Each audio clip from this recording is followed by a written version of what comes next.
name is Devin, and today's date is April 18th, 2026, and this is my Module 4 assignment on controlled disassembly and blueprint interpretation.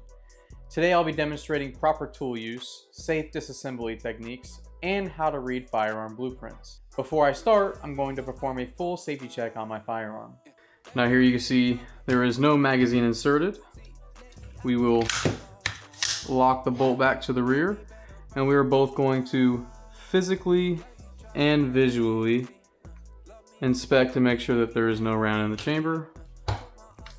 We'll send that bolt back forward, close the ejection port, and we'll maintain our muzzle in a safe location at all times during this video. There is also no live ammunition anywhere in my workspace, and nor will there be at any point during this video. And with that, let's get started. Today, I will be using the following tools: a punch set, a nylon or brass hammer, a properly fitted screwdriver set, and these tools will help prevent damage and allow controlled disassembly. I'm starting with the rear takedown pin. I'm using a punch to apply even pressure without damaging the receiver. My hand is positioned behind the punch to control it, and I'm applying light taps with a nylon hammer to avoid marring the surface finish. If I use too much force or the wrong punch, I could scratch or deform the receiver. I separate the upper and lower receivers. This order matters because internal components aren't accessible until the receivers are split apart. Now, some things that could go wrong are if I tried forcing these parts out before this step, I could damage the internal components. Now I'm removing the buffer and buffer spring. This is a spring-loaded component, so I'm controlling it with my thumb to prevent it from launching.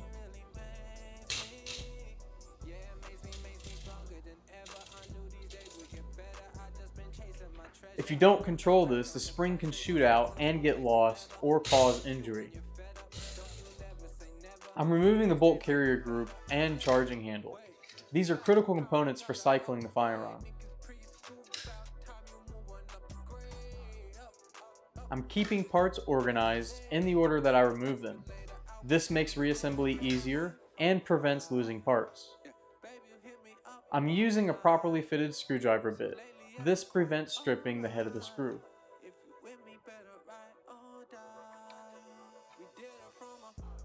If I were to use the wrong size bit, I could damage the fasteners and make them much harder to remove.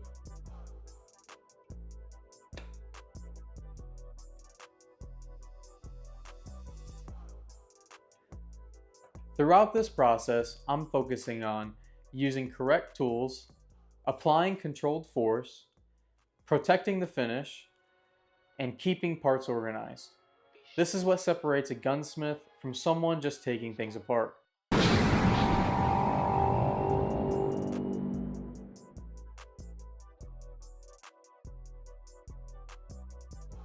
This dimension is 193 thousandths of an inch. This controls how the cartridge sits in the bolt. If it's out of spec, it can cause improper headspace and unsafe firing conditions. This dimension is 63 thousandths of an inch. This ensures the firing pin moves correctly. Too large could cause gas leakage, and too small could prevent firing. This measurement is 2.8 inches, with a tolerance of plus or minus 5 thousandths of an inch. This affects how the bolt locks into the barrel extension. If it's off, it could cause failure to lock or dangerous pressure issues. When I removed the bolt carrier group earlier, these are the types of dimensions that ensure it functions safely. What I learned from this assignment is how important proper tool usage really is, and how using the right tool with the right techniques can prevent damage and make the job much easier. The most challenging part was controlling spring-loaded components safely. It really showed me how quickly things can go wrong if you're not paying attention.